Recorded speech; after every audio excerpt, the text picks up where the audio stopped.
Good afternoon, everyone, and welcome to the inaugural National Day for Victims and Survivors of Terrorism. I would like to welcome those joining us via the live stream from across the United Kingdom and beyond.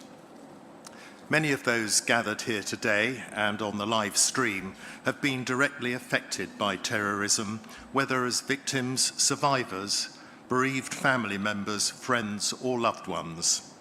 Others join us in support and solidarity. Thank you all for being with us. We're honoured to welcome Their Royal Highnesses, the Duke and Duchess of Gloucester, to today's ceremony. We're also privileged to be joined by the Prime Minister, the First Minister, and representatives from the devolved governments and public services across the United Kingdom. Before we begin, I should briefly introduce myself. My name is Gerald Oppenheim, and I've spent more than 2 decades working to support people affected by emergencies, disasters, and acts of terrorism as a trustee of both the London and National Emergencies Trusts. Through that work, I've had the privilege of working alongside victims, survivors, bereaved families, and communities affected by traumatic events, and of seeing both the challenges they face and the extraordinary strength that they show. I've also learnt from those I've got to know how they've been profoundly affected by what they have experienced, and how important it is that they are listened to and receive practical support, recognition, and assistance that they need in the aftermath of a traumatic event. I hope I've become something of an advocate on that. It's therefore a real honour to be with you today and to serve as host for this inaugural National Day. This afternoon's ceremony is structured around 3 chapters. Our first chapter, Remembrance, creates space to remember those whose lives have been taken and to reflect on the lasting impact of terrorism. Our second chapter, Hope and Resilience, recognises the strength shown by victims, survivors, families, and communities as they navigate life after terrorism. Our third chapter, Unity and Community, reflects on the compassion, solidarity, and support and help as people move forward together. These themes have been shaped by the experiences, insights, and reflections generously shared by victims and survivors through consultation and engagement. Throughout the ceremony, we will hear from a number of speakers who've kindly agreed to share their experiences and reflections with us. We will also pause at various moments for musical interludes, reflection, and remembrance. It's now my privilege to introduce our first speaker, the Security Minister, Dan Jarvis, MP, who I now invite to the stage.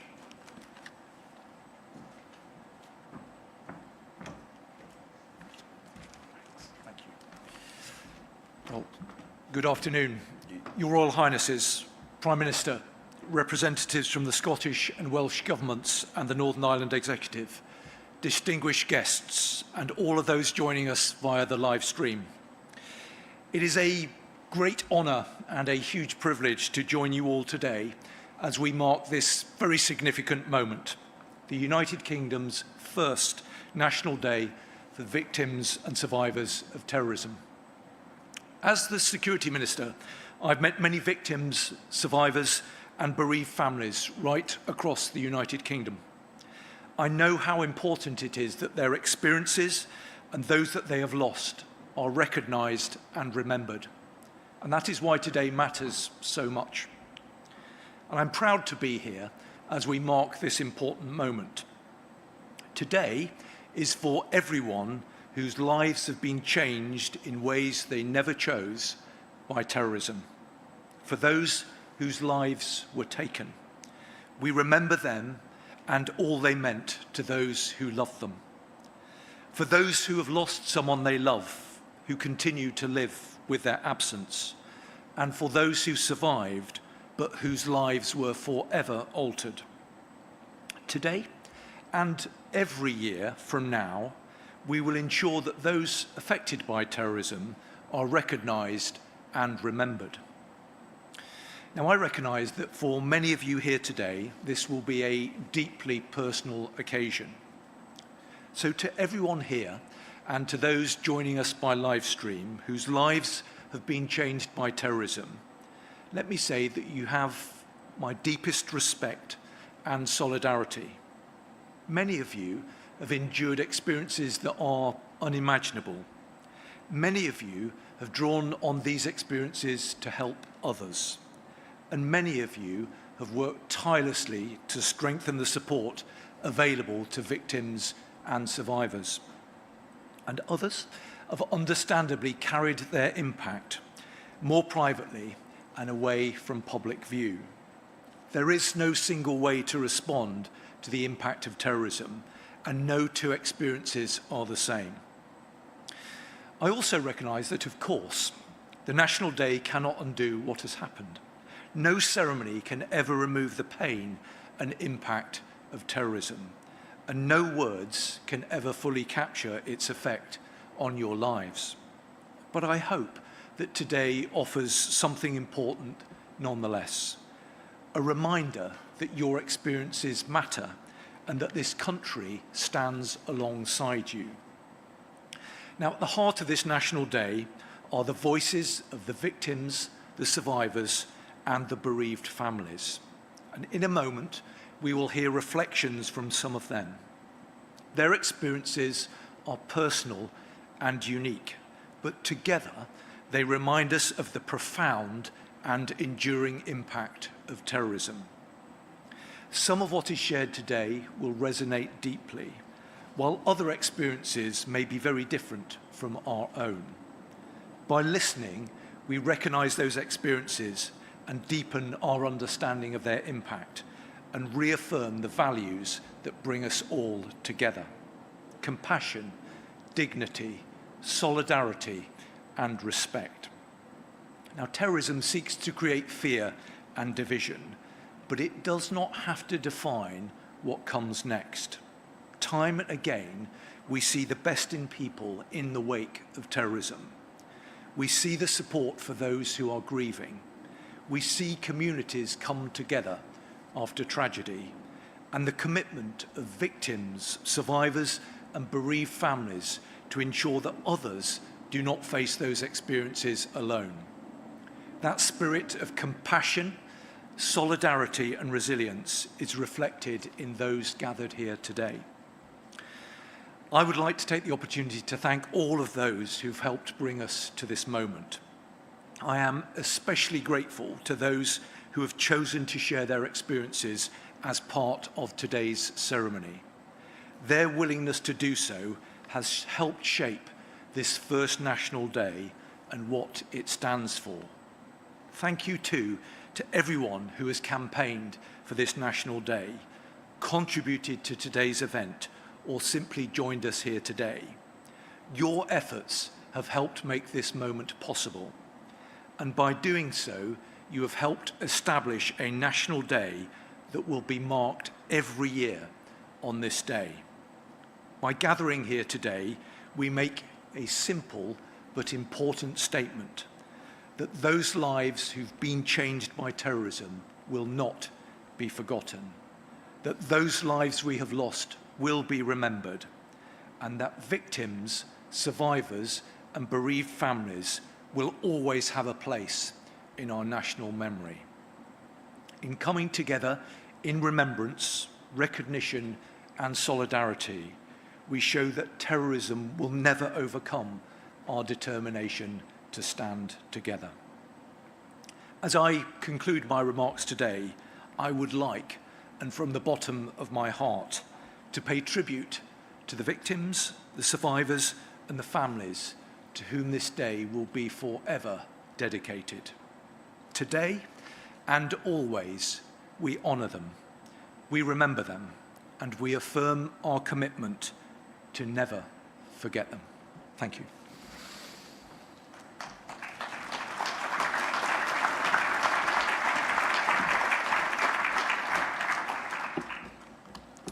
Thank you, Security Minister, for those thoughtful remarks, which remind us why today is so important. They remind us of the importance of ensuring that victims and survivors of terrorism are recognised and that those whose lives have been lost are remembered. We now begin the first chapter of today's ceremony, Remembrance. In this chapter, we create space to remember those who are no longer with us, while recognising the enduring impact that terrorism has on so many lives. We begin with a reading from Cheryl Stollery, and I now invite Cheryl to the stage.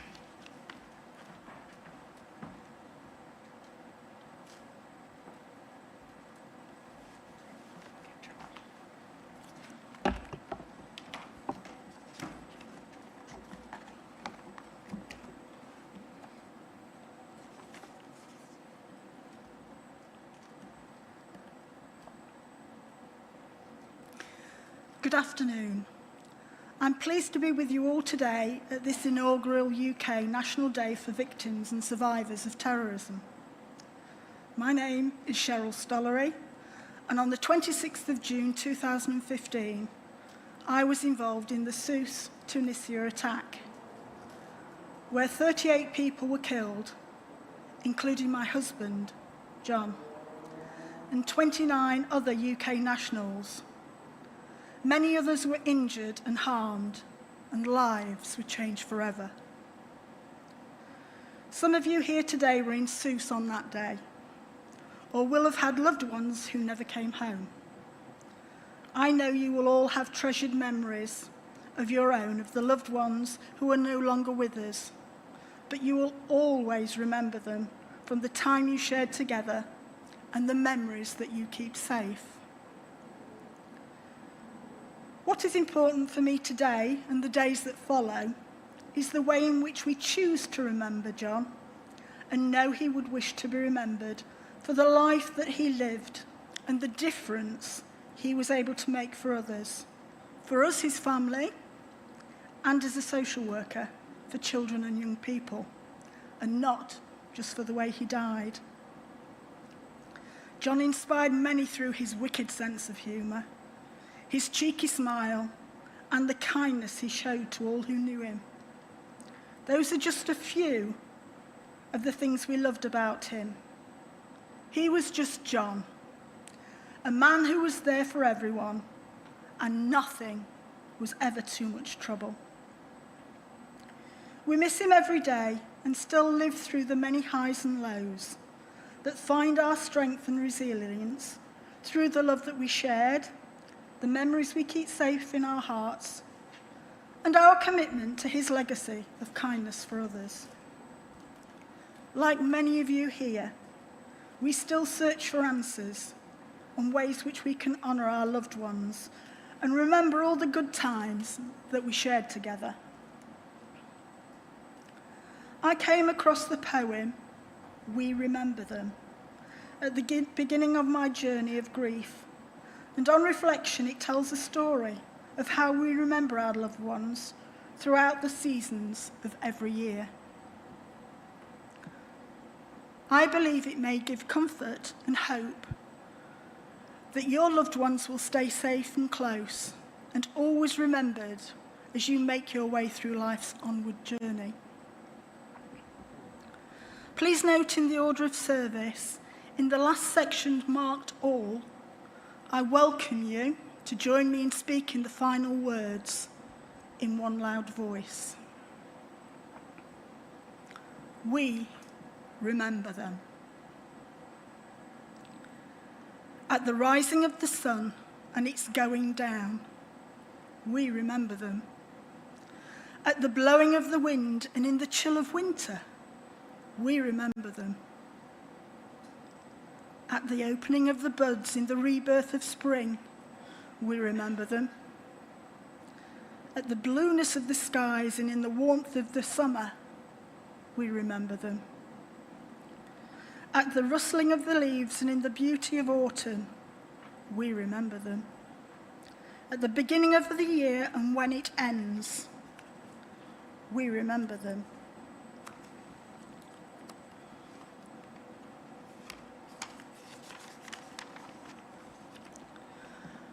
As long as we live, they too will live, for they are now part of us, as we remember them.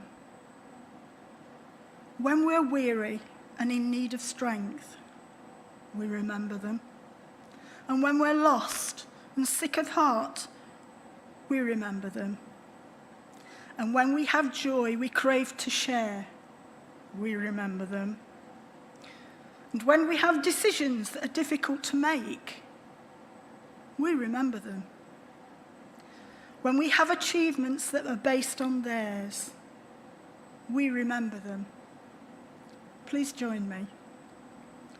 As long as we live, they too will live, for they are now part of us, as we remember them. Thank you.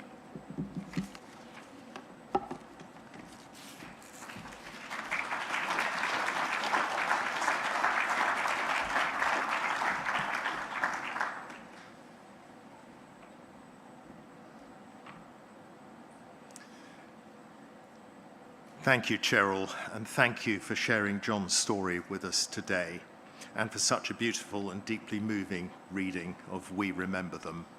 Quite a poem. Through your words, you have helped us reflect not only on John, but on all those whose lives have been taken by terrorism, and on the memories that continue to live on in those who loved them. Many of us carry someone with us today. For some, it may be a loved one who was lost. For others, it may be memories of events that changed the course of their lives. We also remember the many victims, survivors, families, friends and communities whose lives have been touched by terrorism in all its forms.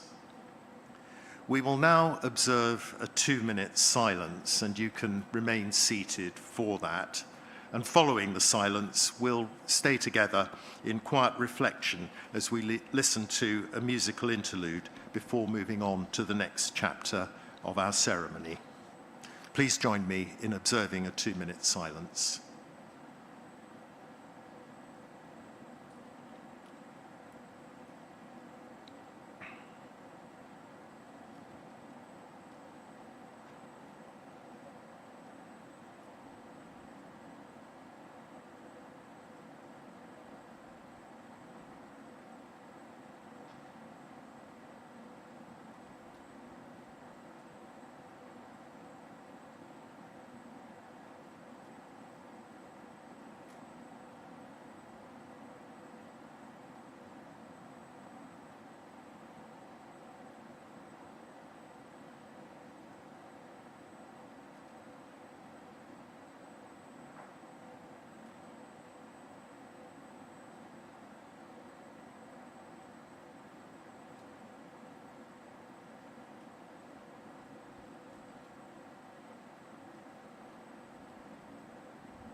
Thank you. We've taken time, please.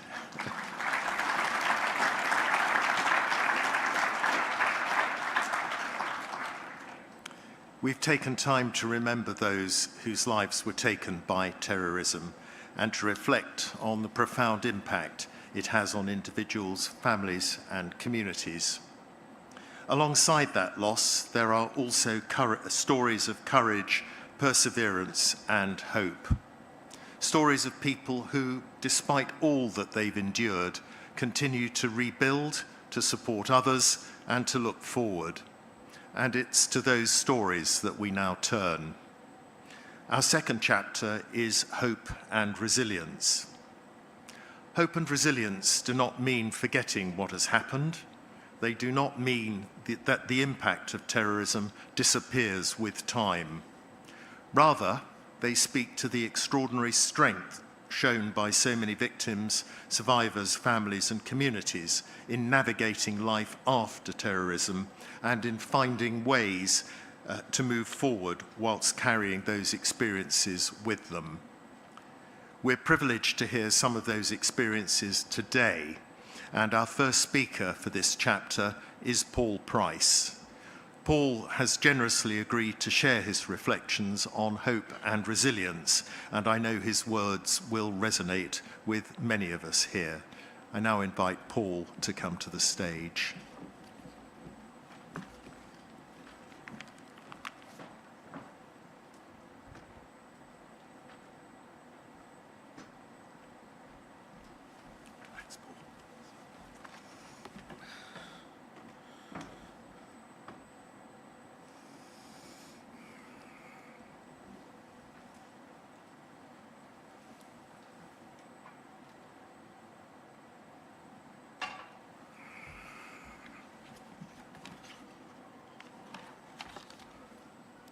Good afternoon.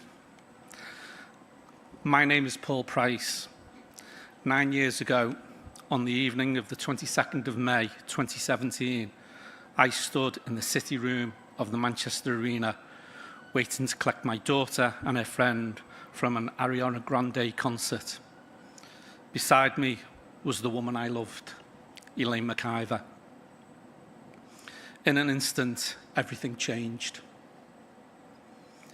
Elaine was killed, along with 21 others. I was left with life-changing injuries. I spent the next 9 months in hospital. When I finally came out, the world I knew had gone. I had to relearn how to walk, eat, dress myself, and live independently. The simplest everyday acts that most people take for granted became mountains I had to climb every single day. I could not work. The future I had imagined with Elaine vanished in an instant. For a long time, I felt lost. Yet, here I stand today on the first National Day for Victims and Survivors of Terrorism, speaking about hope and resilience. I do so not because the pain has disappeared. It has not. But because I have discovered that both hope and resilience can be rebuilt, brick by careful brick, even when everything has been shattered. Hope, for me, is not a soft or naive feeling. It is the quiet decision made again and again that tomorrow can still hold purpose, even when today is heavy with loss. In those early months, hope was simply the determination to take one more step in physiotherapy. Later, it became the belief that my experience might help someone else feel less alone. Hope is the refusal to let what happened write the final chapter of my life or of Elaine's. Resilience is not about being unbroken. It is about learning how to live with the breaks. I had to relearn the basics of being human after catastrophic injury. I had to rebuild an identity that no longer included the partner I had planned a future with. Resilience meant accepting help when pride wanted me to refuse it. It meant sitting with the grief instead of running from it. It meant discovering that strength is not the absence of vulnerability, but the willingness to keep going while carrying that vulnerability. There were days when resilience looked like simply getting out of bed. There were other days when it looked like standing in front of an audience and telling the truth about what terrorism does to ordinary people.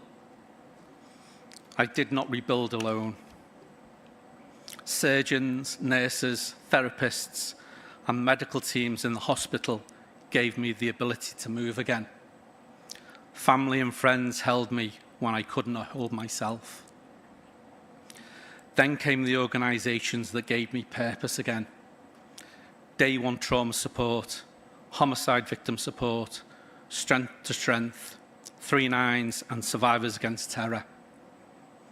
Through them, I found a community of people who understood without needing long explanations. I began working with Prevent and with Resilience in Unity, speaking in schools, community centres, police briefings, and local authority events across the country. Those platforms allowed me to turn private pain into public service. Every one of those relationships reminded me that survivors are not a burden on society. We are a resource if we are given the chance to contribute. I will never be the man I was before the 22nd of May 2017. That man died in the city room with Elaine. The man who emerged has had to adapt every part of daily life, physically, emotionally, and practically. I've learned to manage ongoing pain and limitations. I've learned to speak openly about trauma without being defined solely by it. Most importantly, I have found renewed purpose in supporting others who are walking similar paths. Work that once felt impossible has become central to who I am. Talking about resilience and prevention is not just something I do, it is how I honour Elaine and how I refuse to let the attack have the last word. Terrorism does not end when the emergency services leave the scene. It continues for years in hospital wards, in empty chairs at the dinner table, in children growing up without a parent, and in survivors who must relearn how to inhabit their own bodies. Recognition is not about dwelling on the past. It is about acknowledging the ongoing reality of that past in the present. When a nation remembers its victims and survivors, it says, your lives matter, your losses matter, and we will not look away. Silence and invisibility compound the original injury. Recognition begins the process of healing for individuals and for the country. I hope this day becomes a fixed point in the national calendar where survivors and the bereaved know they are seen. I hope it creates space for stories that are still too often told only in private. I hope it strengthens the practical support available long after the headlines have moved on. Mental health care, peer support, financial help, and recognition of the lifelong impact of these crimes. Most of all, I hope it tells every person affected by terrorism in this country, you are not alone. Your experience is valued, and your resilience is part of the nation's strength. Terrorism seeks to destroy hope and fracture communities. Our answer must be the opposite. Hope is possible. Resilience can be built. Support exists, and more is needed. Victims and survivors are not passive recipients of tragedy. we are active contributors to a safer, more compassionate society. Elaine McIver's life was taken, along with 21 others. I miss and love her every day, but her memory and the memory of every person killed or injured by terrorism can still shape a better future if we choose to carry it with purpose. On this first National Day for Victims and Survivors of Terrorism, I ask you to remember not only what was lost, but what has been rebuilt and what remains possible. Thank you.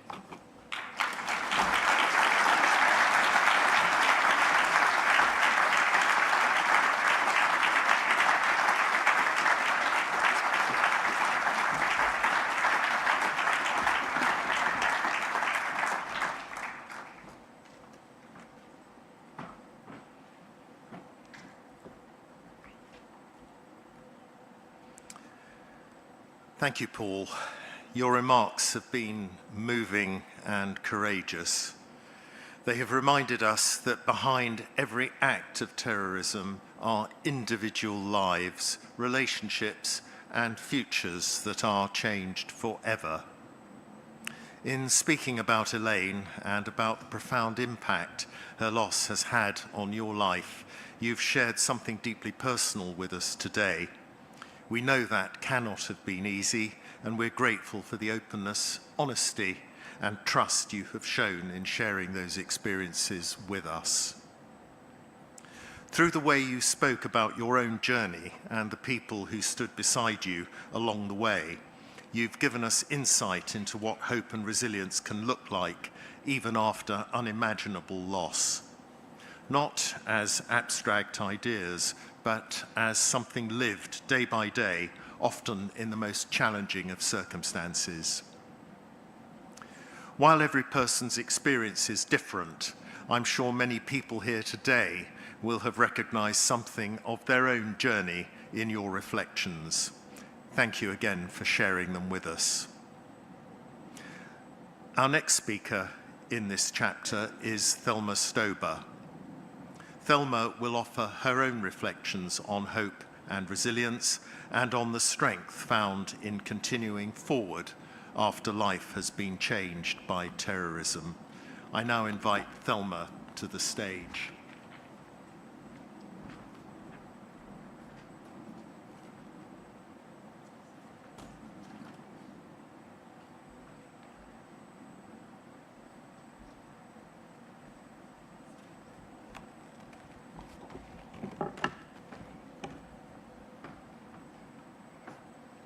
Your Royal Highnesses, Prime Minister, First Minister, representatives of the devolved government, ladies and gentlemen here and virtually, and in the United Kingdom and all over the world. I am a fortunate survivor of the London bombings, which occurred on the 7th of July 2005, killing 52 innocent people and injuring over 700. I suffered life-changing injuries, including the loss of a limb, my hearing, and latent brain injuries. Since then, I have dedicated my life to working with and supporting survivors, bereaved families of terrorism, and other major crimes and incidents. I have lobbied for, and I speak nationally and internationally, about the need for adequate, immediate, long-term support, the impact of terrorism, and for the voices of victims to be placed at the center of all counter-terrorism policies, practices, and procedures. Today, on the UK First National Day for Victims and Survivors of Terrorism, we come here together to remember those whose lives have been taken forever, those whose lives have been changed or deeply affected by acts of terrorism. We remember victims, survivors, bereaved families, first responders, friends, colleagues, and communities. We remember not only the events themselves, but also the human stories behind them. The lives interrupted, the futures altered, the moments of ordinary happiness that were suddenly and tragically taken away. For many people, the impact of terrorism may be measured in only seconds or minutes. But for those of us directly affected, its consequences are often measured in years and decades to come. The journey after such an event is very rarely straightforward. Grief does not follow a timetable. Trauma does not respect anniversaries. Healing is not a destination that can simply be reached and left behind. For many of us survivors and families of bereaved, there are moments of progress, moments of setbacks, and moments when the weight of loss reappears unexpectedly, even many years after. Yet alongside that reality, there is another story, one of extraordinary resilience and hope. Resilience is not about forgetting or being unaffected by what has happened. Rather, it is about finding the strength to continue, despite profound loss and adversity. It is about choosing, day after day, to keep moving forward. It is about finding meaning, purpose, and hope, even when life has been irrevocably changed. It is also about building our communities and our country. Many of those affected by terrorism demonstrate courage that quietly inspires all of us. They show us that resilience can be found not only in the public acts of leadership and advocacy, but also in the everyday acts of living, caring for others, returning to work, supporting families, and rebuilding a sense of normality. But resilience is very rarely achieved alone. One of the most important lessons we can learn from those of us affected by terrorism is the vital role that support, connection, and understanding play in recovery. When tragedy strikes, people often speak of communities coming together in the immediate aftermath, and support matters enormously. Yet what can just be as important is the support that remains once the headlines have faded. Public attention is moved elsewhere, and the years begin to pass. The phone calls that continue, the messages to check in, the colleagues and friends who remember, the neighbors who listen, the organizations and people that remain alongside us for the long term, the gatherings, the anniversaries, the memorials. I can say without a shadow of doubt that in my experience, there are many examples of this kind of support. These acts may seem small, but they make a profound difference to us. Human connections have power to reduce isolation, restore confidence, and remind us that we are not carrying our burdens alone.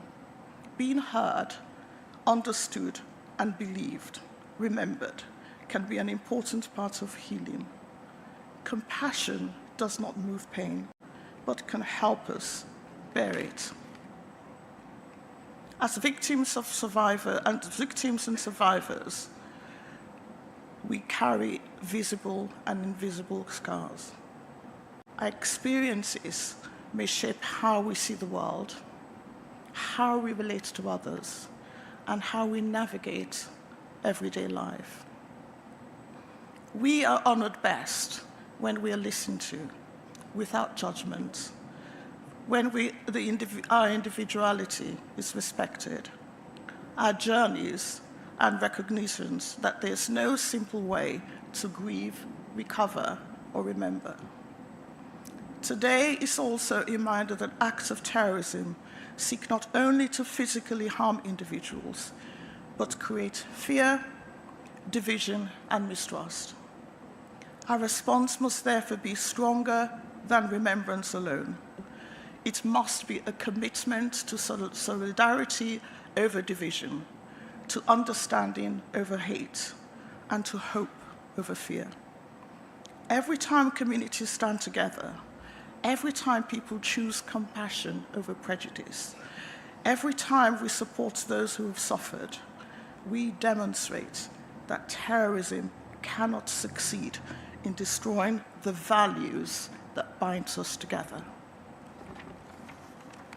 As we reflect today, let us draw inspiration and courage from victims, survivors, and bereaved families. Let us recognize the strength that we have shown over many decades. Let us renew our commitment to supporting each other, not only today, but many years ahead. Hope can be hard to speak about after such pain. It must never be used to minimize grief, rush healing, or suggest that loss can simply be left behind. Hope does not mean forgetting or that healing is easy. Hope means believing that even after terrible loss, people can still find support, care, and connection, and in our own way, continue to make valuable contribution to society. It means building a future where victims, survivors, and bereaved families receive the protection, the respect, the practical help we deserve, and where no one is left to face trauma and loss alone. Hope is found in choices we make every day: to listen with care, to reject hatred, to challenge division, and to stand beside those who are hurting. These choices may seem small, but together they help build communities that are safer, kinder, and stronger.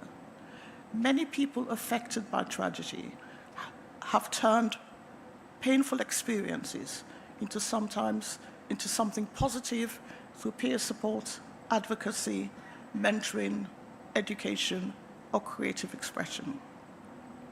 Let us hold on to hope, not a hope that ignores suffering, but a hope grounded in our shared humanity, a hope that recognizes the power of kindness, connection, and understanding, a hope that believes that even after the bleakest of events, people and communities can find ways to rebuild, to support one another, and to move forward. Let me end this by saying, to all those of us affected by terrorism, we all offer our deepest sympathy and lasting respect. Your pain is real. Your loss matters. Your voices matter. And the people you love will always have a place in our remembrance. So let us leave here today with compassion in our hearts, hope in our voices, and determination in our actions. Let us remember those we have lost, not only in silence, but through the lives we chose to lead, by working for peace, standing against hatred, listening with care, and supporting one another for the long term. Let us be clear to the government, to the police, to the emergency services, to support organizations, and to every person working to keep our community safe. We will stand shoulder to shoulder with you. Terrorism may seek to divide us, frighten us, and break us, our spirit. It will never succeed. We will stand together. Today we remember, and we will continue to remember. And today, let us affirm through compassion, resilience, and solidarity that hope endures. Thank you.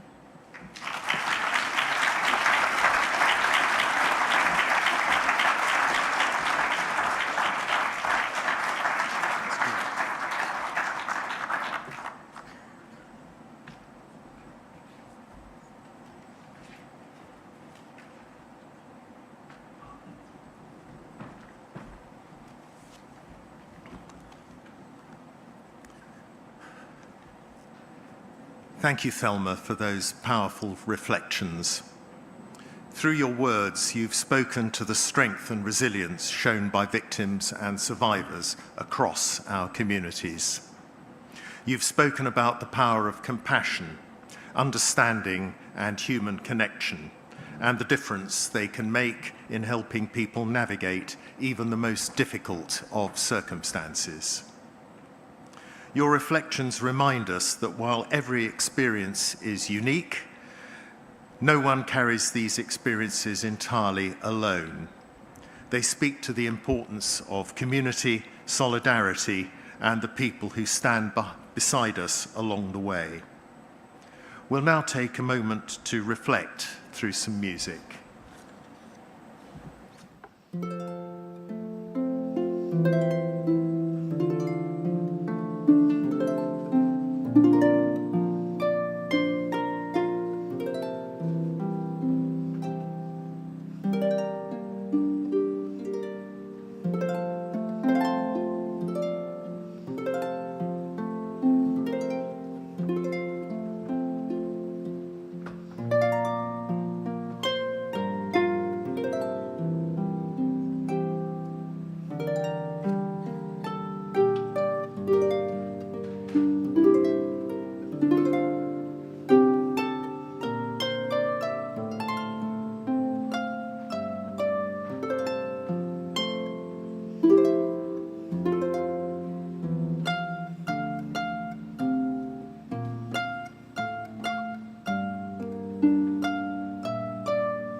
Thank you, Imogen, for that beautiful performance and for giving us time for a moment of reflection and connection.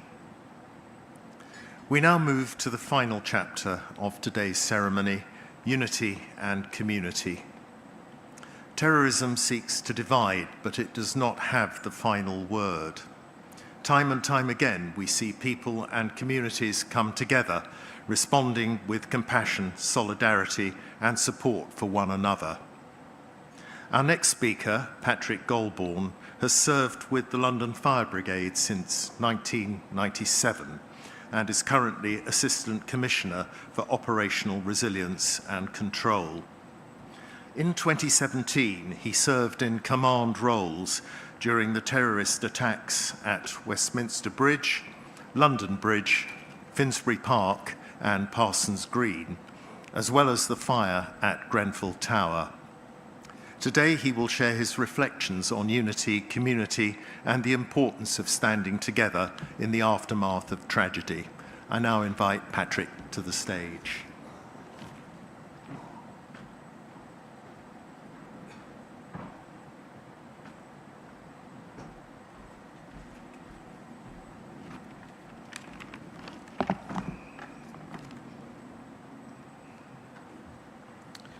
Royal Highnesses, the Duchess, the Duke and Duchess of Gloucester, Prime Minister, First Minister, and representatives of the devolved,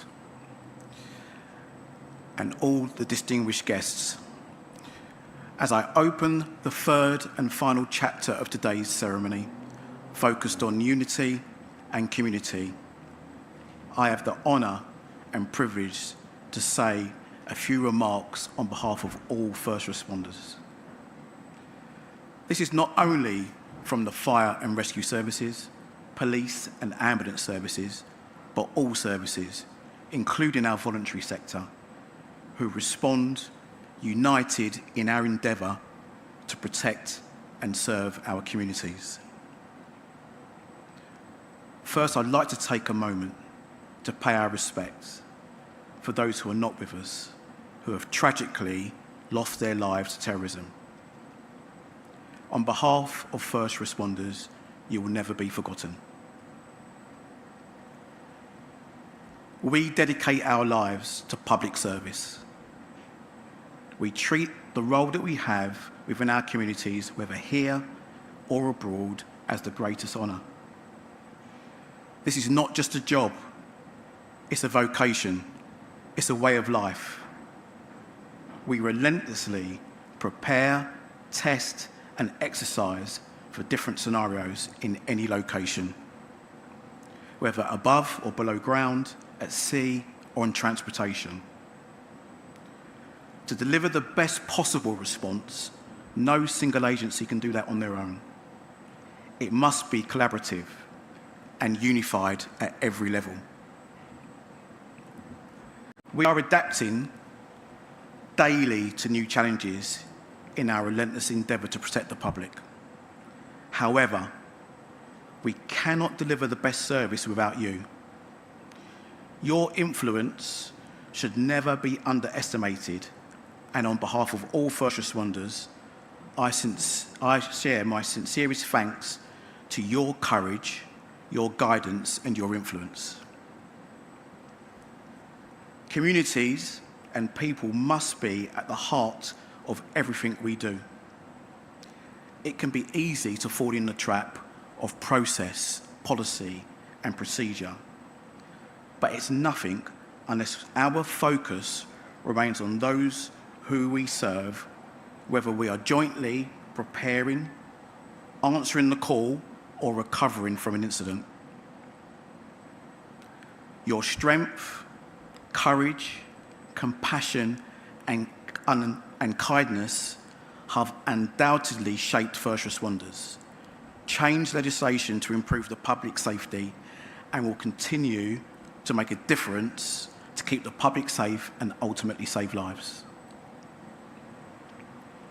I say this with personal experience of listening to many occasions to Thelma Stobar, Travis, Frayne, and many others, each time learning something new to act on. I remember being so kindly invited into the home of Figan Murray, listening all afternoon to her personal experience, and driving home realising that there are so many things that we can do to change. Since then, Figan has spoken to many of my commanders. Her recorded message starts every single National Interagency Liaison Officers course in the United Kingdom to ensure our focus is on people and communities, and it's always of the highest priority for all of our delegates from the blue light services, the military and Coast Guard. Recently, there has been so much talk of division, but it's not reflected in the United Kingdom that I am proud to serve. At every single incident that I've attended in 29 years of service, communities immediately come together. They are unified in their common goal to help, whether directly at the most critical points of incidents or to longer-term support. The unity shown is unmatched, it's unfiltered, it's unrestricted and unwavering. Whether they're public, volunteers, community leaders, businesses, too many to list. They exemplify the themes of today, which are community and unity. So, in closing, on behalf of all first responders, I would like to thank everybody who has played a part in making the National Day for the Victims of Terrorism quite rightly have its important place in the UK calendar. Thank you.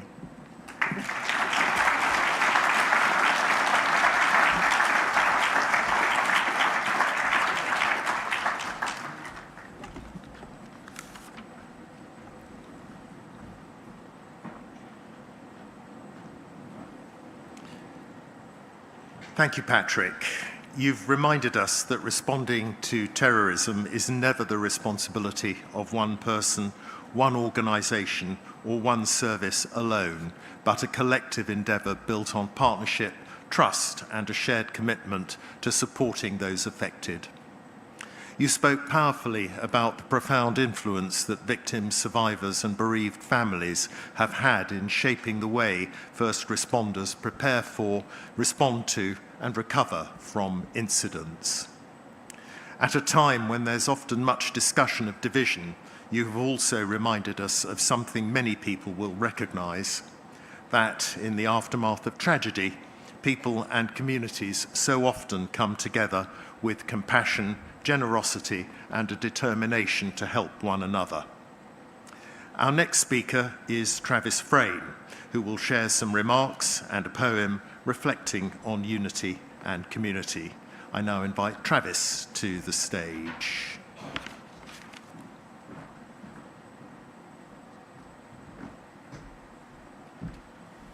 Thanks, Travis. Good afternoon, everyone. Your Royal Highnesses, Prime Minister, First Minister, and representatives of the devolved governments, friends and colleagues. It's a great privilege to be asked to deliver the closing remarks for this chapter of today's service, the inaugural British National Day for Victims and Survivors of Terrorism, a day that so many of us in this room have spent years fighting for. And it's my hope, like everyone else in this room, that today is, in the years to come, a date that will be a regular fixture in the diary for all in this country, and indeed in the public psyche. A date where we pay tribute to the survivors, the first responders, and remember those loved ones who are no longer with us as a result of terrorism. And that includes both those killed in these heinous attacks, but also those for whom the trauma was simply too much to live with. It is also my hope that this date will provide a milestone whereby we can educate the public on how to spot the warning signs of radicalisation and how to intervene early to play their part in preventing future attacks. And one only has to look across the length and breadth of this room to see that no community, no religion, no colour or creed is immune to the trauma and the impacts of terrorism. We're all affected, and it is important that both government and the wider public not just hear the voices of those affected by terrorism, but listen. Now, before I go further, I feel it would be remiss of me not to take this chance in front of all of you to express a brief round of thanks. First and foremost to their Royal Highnesses and to the Prime Minister for taking the time out of their busy schedules to be here and join us today. Your presence at today's event ensures that this is a truly national day, and your presence here demonstrates that the country stands firmly in solidarity with this community of individuals affected by terrorism. And I must also take this opportunity to express my sincere thanks to the Security Minister, Dan Jarvis, and his team at the Victims of Terrorism Unit, without whose relentless support this day would not have been possible. Thank you. So, to bring to a close this final chapter, I was asked to deliver a reading of my choice. For anyone in this room who knows me, they'll know that I'm not particularly the most poetic or creative individual, So you'll forgive me if this is a rather uncreative poem and one that many of you are already very familiar with. But I think the poem I've chosen very aptly describes the feelings that I and many others in this room today will feel when in the common company of other individuals also affected by terrorism.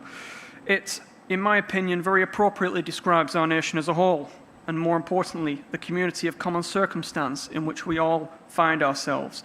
A club, you might argue, or you might say, which no one would ever choose to be in, but for which I have been incredibly grateful to have had the support of over the many years since my attack. I'm sure many of you will be familiar with this poem, and it's always resonated with me for quite a personal reason, actually. And I remember after the 5th anniversary of my attack at Westminster, I boarded a train back up to the north, and like many of you, I'm sure will do at the end of today, cracked up my laptop, and I was keen to just relax and try and switch off after a very busy and very tiring few weeks having organised the commemorations. And I remember when I got my laptop open, the first film that popped up was the Bond film, Skyfall, which I'm sure many of you here will be very familiar with having watched it. And about halfway through that film, there's a scene where Bond, very dramatically, as he always does, emerges from Westminster Tube Station after an explosion has taken place. And I remember fire engines and ambulances are flooding the streets in that scene, pedestrians are running in every direction, and of course, gun-toting police officers are rushing in to help with the shadow of Parliament looming behind them. And of course, it stuck with me because it paints a scene all too familiar for those of us in the room who were affected by that attack in Westminster in March 2017. And I remember, as the scene ends, a poem is read aloud in the background. Now, coincidentally, I suppose as if to provide even more of a reason for the suitability of this poem, I also recently found out just a few days ago that one of our army regiments in Hereford, a unit at the heart of preventing attacks like those that have affected each and every one of us in this room today, they've actually adopted recently a line from this poem as a bit of an informal motto for the regiment. So this is a few lines from Ulysses by Alfred Lord Tennyson. Though much is taken, much abides, and though we are not now that strength which in old days moved earth and heaven, that which we are, one equal temper of heroic hearts made weak by time and fate, but strong in will, to strive, to seek, to find, and not to yield. So, ladies and gentlemen, if there's one thing that I hope we can all take from today's event, it is not to yield. Not to yield to terrorism, not to yield to the fear and to the hopelessness that can so often threaten to engulf us after these traumatic acts of violence. Not to yield to hate. Not to yield to those who tell you that it isn't possible, that you can't make a difference, that you're simply wasting your time. You are all truly incredible, remarkable people, and I am so proud to be able to stand in this room alongside each and every one of you today. Thank you.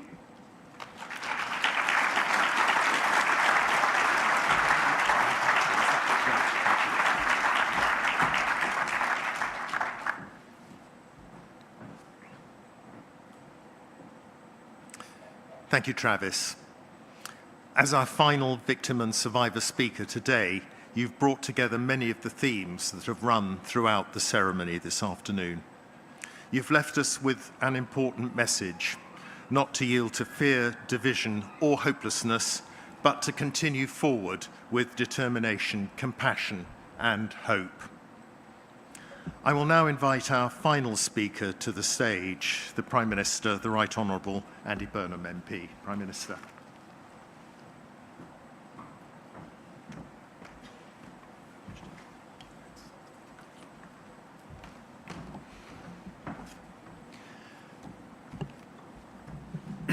Your Royal Highnesses, First Minister, members of the devolved governments, ladies and gentlemen, truly, it is a privilege to be with you all this afternoon, so thank you.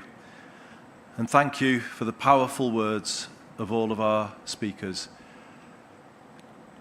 I was determined to be with you all today to show my support for this, the first National Day for victims and survivors of terrorism, and express my deep personal admiration for all of you, and I will come back to that at the end.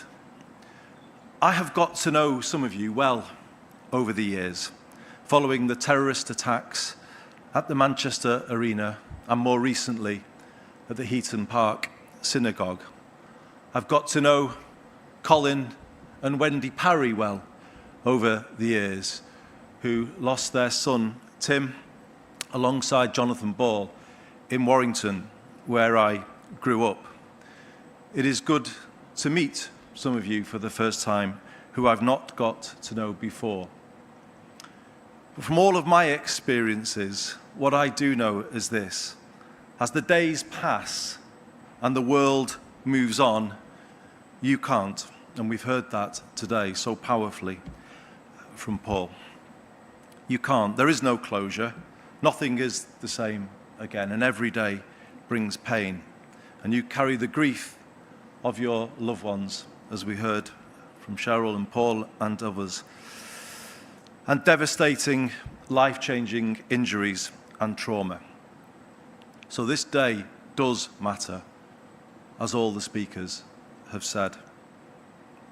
It is our way of saying that we see you, we hear you, we stand with you, and the whole country does too.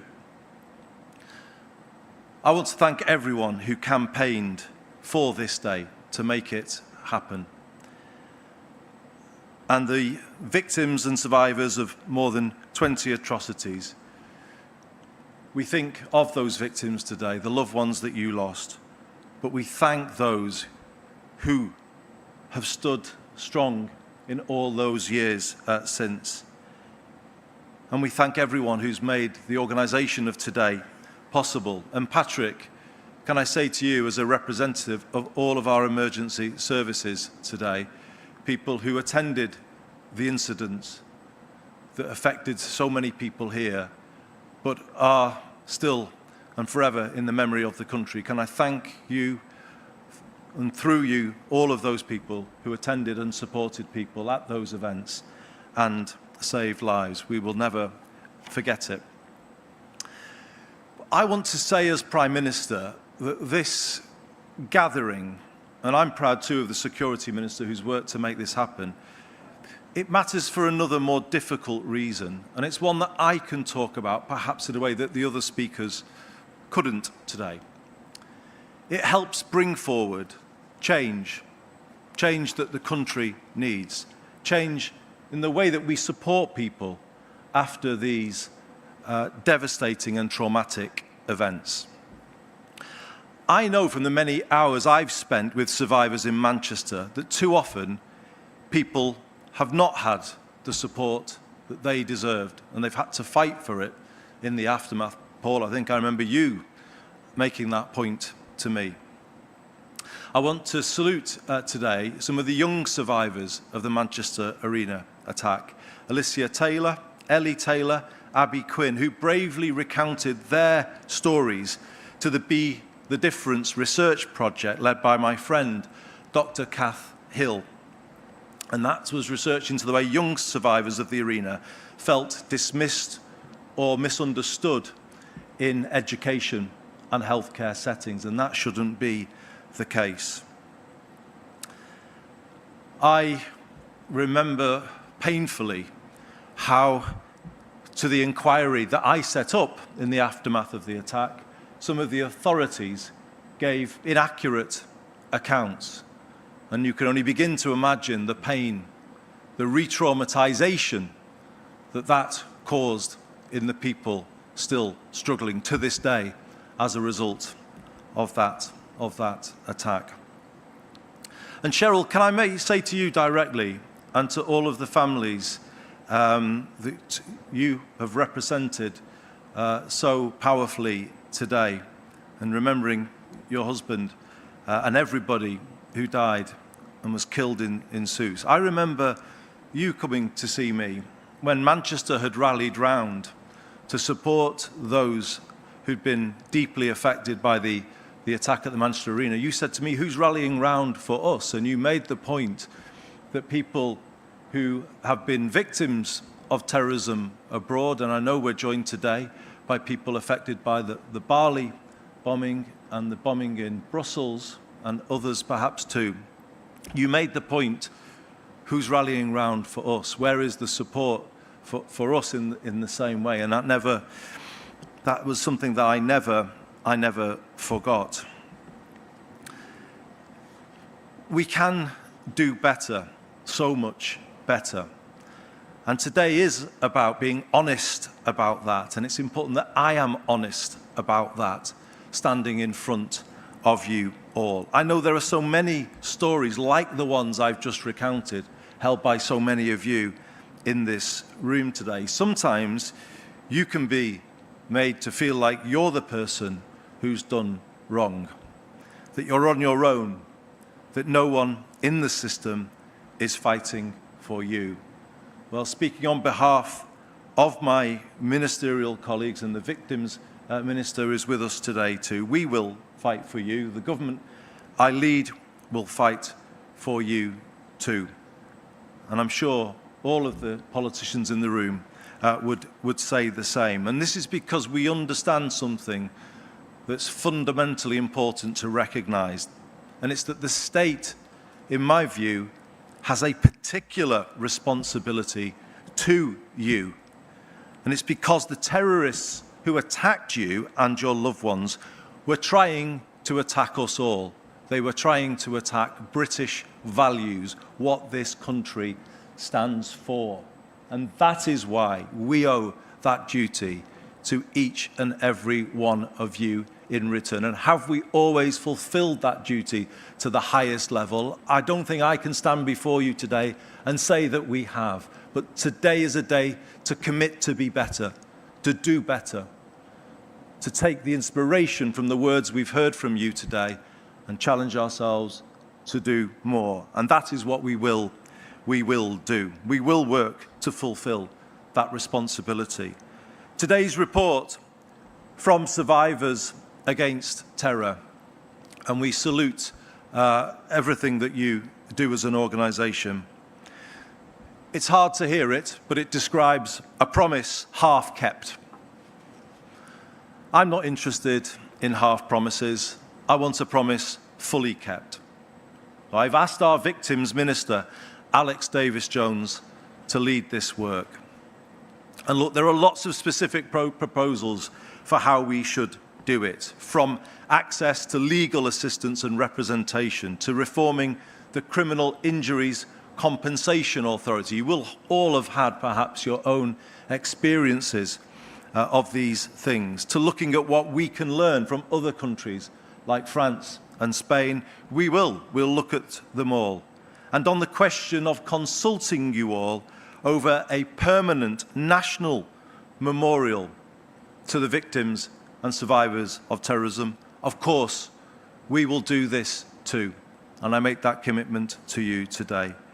Your voices must be at the heart of every decision about how we remember and recognise those affected by terrorism. With your help, we will change the way this country recognises and supports you, but most importantly, from here, obviously those in some ways coming after you, because that's what this country should do. I want to say this at the conclusion of my remarks. How we stand together in the moment of a terrorist act says so much about who we are, and Patrick eloquently described that. I have felt that myself. I felt it in Manchester last year when we came together in the aftermath of the synagogue attack, all communities standing together. However bleak we feel sometimes about the division that we see, that Thelma spoke about, the hatred expressed all too easily these days, when you see what happens in those moments, you see that the vast majority of the British public are who they have always been: fundamentally wonderful, decent, generous, ready to do anything to support each other. And long may our country be that country And may we work together, all of us, to keep it that way. That's what this National Day demands, that we work together to achieve that. But it is something more too, and let me return to where I started, and that was my expression of profound admiration for you all.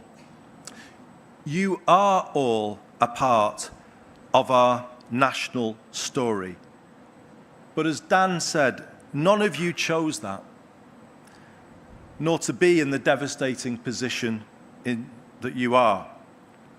You were thrown against your will into the front line of our fight for our country's values. But thrown there, you stood tall. You refused to yield to terrorism's attempt to break and divide us. You fought to make things better for those coming after you. You worked to bring our communities together. So this day, to some degree, will be a day of the expression of our sympathy, but let's resolve to do this at the end. Let's resolve to make it much, much more than that as an annual day in the country's calendar. Let it forever be a day of recognition and celebration of the amazing people and families that you are, the very best of British and our country. Thank you very much, everybody.